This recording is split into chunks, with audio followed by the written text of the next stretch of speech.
Ser podcast. Hola, soy Javier Ruiz y esto es Hora 25 de los negocios.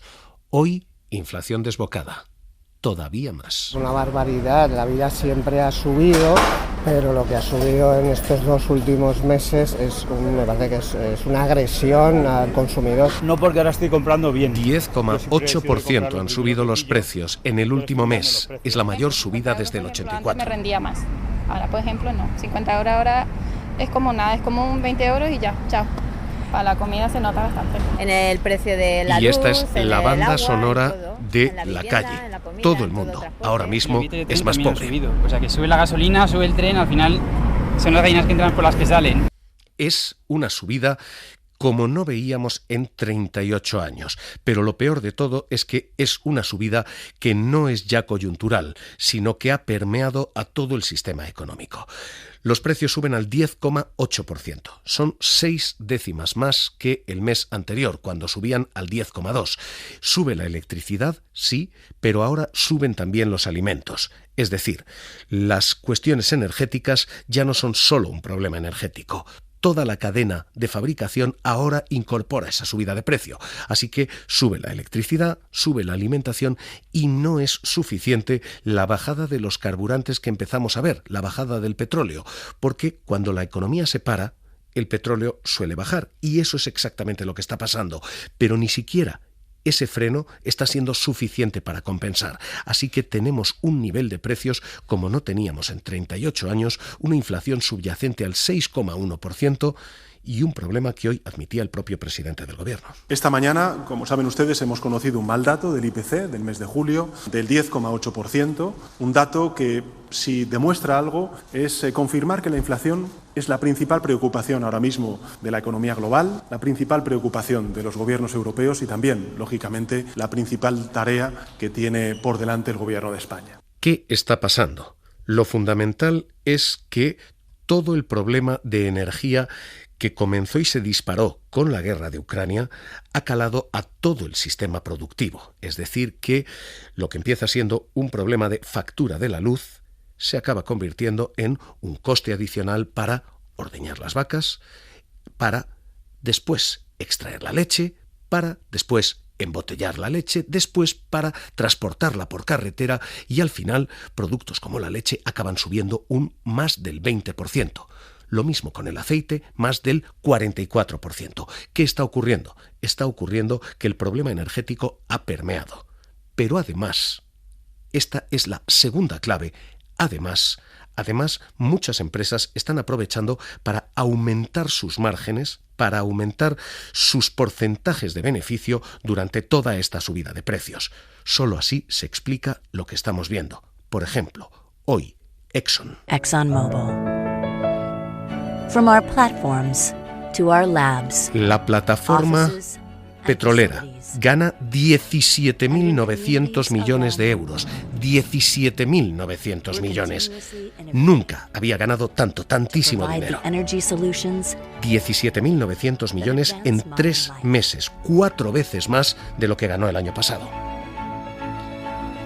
Es una de las petroleras. Hoy, Chevron presenta resultados también. energy is everywhere. Even in a little seedling. Chevron gana 11.600 millones de euros. También es su mayor ganancia histórica. Frente a 3.000 del año pasado, gana 11.000 este año. En 3 meses ha multiplicado por 4 lo que ganó en el trimestre anterior. Y lo mismo ocurre compañía tras compañía tras compañía. Hoy Shell toca los 16.700 millones de beneficio. At Shell, our ambition is to be a net zero emissions energy business by 2050 or sooner. Shell nunca había ganado tanto dinero en apenas 3 meses. Eso mismo está ocurriendo en España también, con compañías como Repsol que han presentado beneficios extraordinarios. Repsol admite su negocio de gasolineras no ha ganado dinero, de hecho ha perdido 150 porque lo que iban a ser beneficios han sido en realidad rebajas al combustible. Pero lo cierto es que las grandes petroleras del planeta están aumentando sus márgenes y eso está aumentando beneficios. We aim to be net zero across all our operations. For example, a small ¿Y qué está ocurriendo en otro sector, el de la banca? Exactamente lo mismo. Los grandes bancos han presentado beneficios récord en estos últimos 3-6 meses. Nunca habían ganado tanto dinero. Hoy ha presentado cifras BBVA. 3.000 millones, 3.001 para ser exactos, en medio año. Es un 57% más que el año pasado y ha presentado también cifras CaixaBank. Hoy, BBV decía: Nuestros resultados siguen mostrando las dinámicas positivas de los últimos trimestres. En el segundo trimestre obtuvimos un beneficio recurrente de 1.877 millones de euros. Y CaixaBank aumenta un 17% sus beneficios con respecto al año anterior, 1.343 millones. Insisto, beneficio récord tras beneficio récord. Hoy los presentaba Gonzalo Gortázar y en medio de toda esta polémica, en Turquía. Este trimestre tan positivo nos permite con estos márgenes que crecen, el gobierno va a agravar exactamente eso, márgenes, con la idea de intentar evitar que esos márgenes de beneficio engorden más la inflación. Y hoy ha habido protesta bancaria. Cuando se anuncia ese impuesto, hoy CaixaBank contesta. Gonzalo Gortázar. Creo que es una medida injusta, creo que es una medida distorsionadora y creo que es una medida contraproducente. Se ha propuesto sobre la base de que las entidades financieras están teniendo unos resultados extraordinariamente elevados. Esto no es así, esto no es cierto. La rentabilidad media del sector en España en los últimos 12 meses, con las cifras del Banco de España, era del 5,37%. Esa es la rentabilidad media del sector bancario en España. Esto no es una rentabilidad extraordinariamente elevada, sino que es una rentabilidad baja. Esos son los argumentos de la banca. Insisto, esto que estamos viviendo hoy, la inflación, tiene cuestiones complejas y cuestiones no tanto. Primera cuestión, esto ya ha calado a todo el sistema. Segunda cuestión, hay además compañías que están aprovechando para subir sus márgenes y eso engorda los precios. Y con todo esto hay una tercera cuestión, y es qué pasa con los trabajadores. Los precios, hoy se han conocido también los datos de contabilidad nacional y de crecimiento de los salarios. Los precios están creciendo al 10,8%. Los salarios están creciendo al 2,8%. En castellano, cada año que pasa, los españoles en esta situación son un 8% más pobres.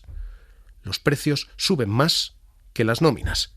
Con el mismo dinero cada vez se compra menos. Así que hoy los sindicatos han dicho: hay que subir nóminas, quizás no un 10, pero desde luego no un 2. Unai Sordo. Que mientras que la remuneración media de los asalariados de nuestro país crece en el 2,8%, la remuneración del capital lo hace en un 8,5%. Es decir, se está remunerando al capital al triple que lo que se está remunerando los salarios, el factor trabajo. Esto requiere fortalecer la estrategia en los convenios colectivos.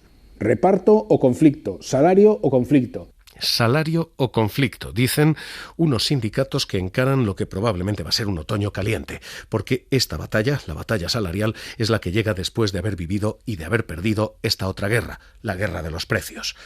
Y esa guerra se pierde pese a que, Pablo Anzola, ¿qué tal? Muy buenas noches. ¿Qué tal? Buenas noches. Hay un mínimo alivio y es el de los carburantes. Hoy bajan ya por primera vez por debajo del nivel que tocaron cuando el gobierno puso sus medidas.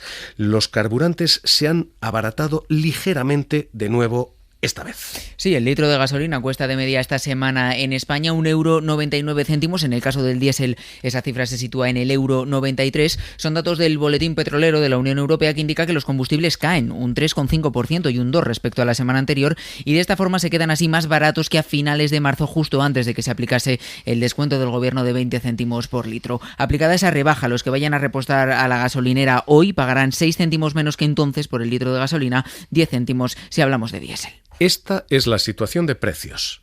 Y hasta aquí implicaciones en empresas y en trabajadores. La implicación fundamental es para la economía en general.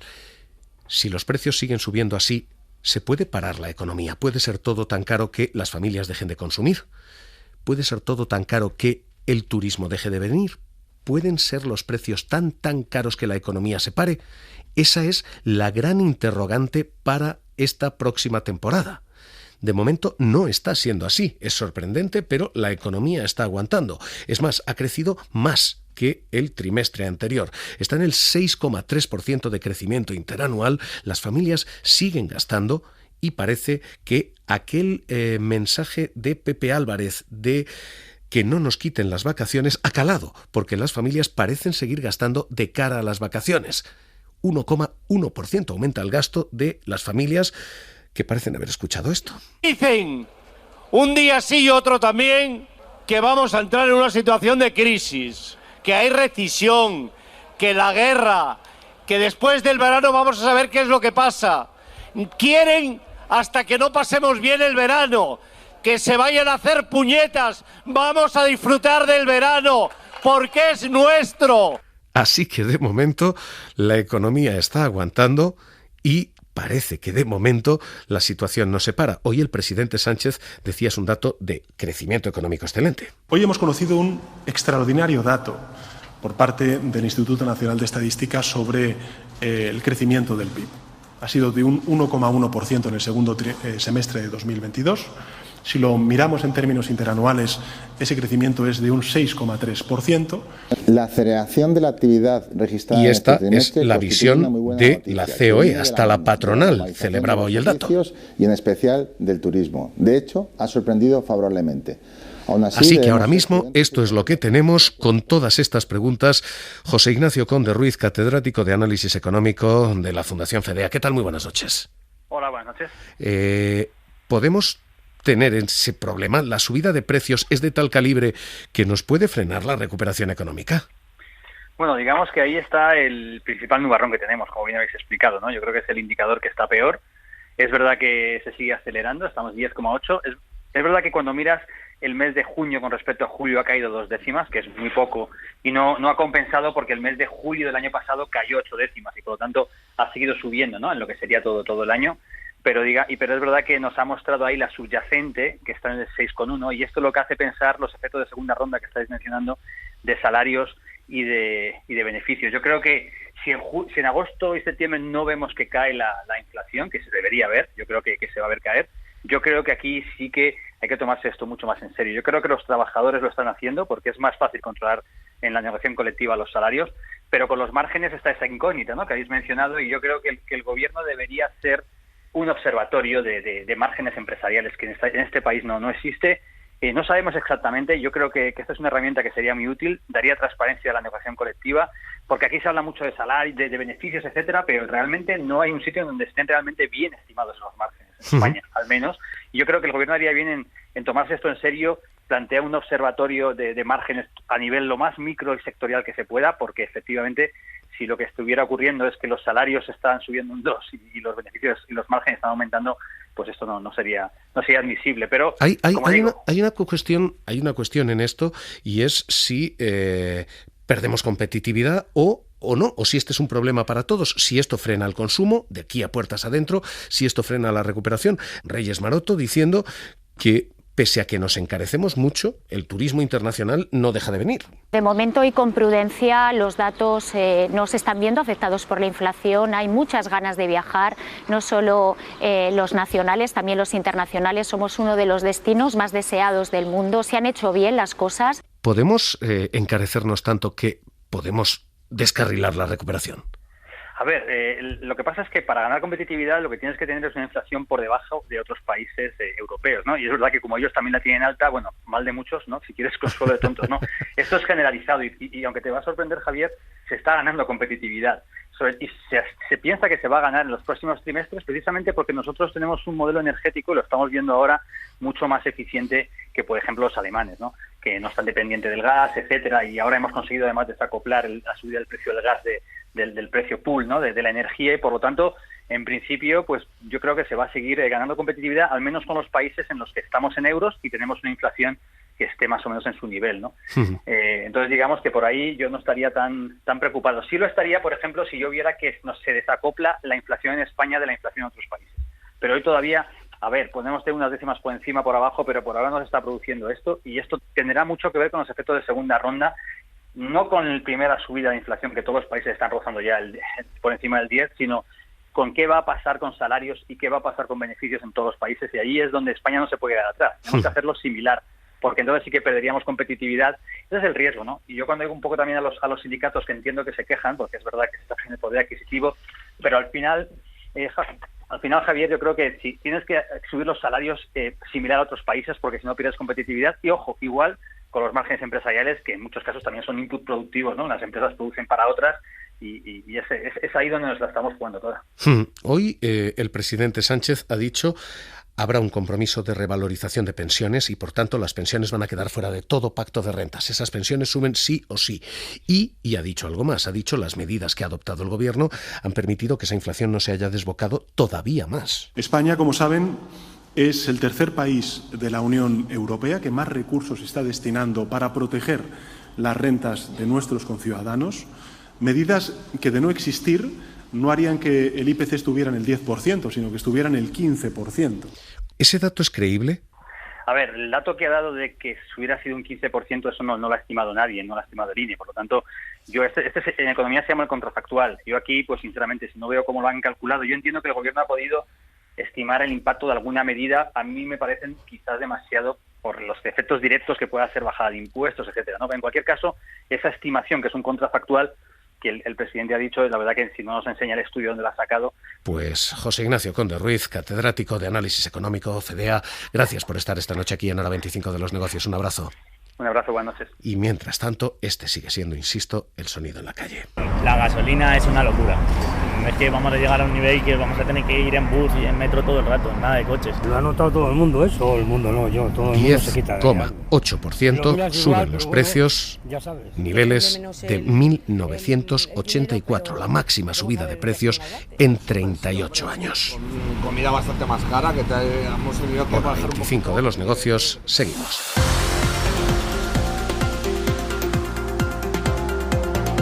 Suscríbete a Hora 25 de los Negocios. Todos los episodios y contenidos adicionales en la app de Cadena SER y en nuestros canales de Apple Podcast, Spotify, iVoox, Google Podcast y YouTube.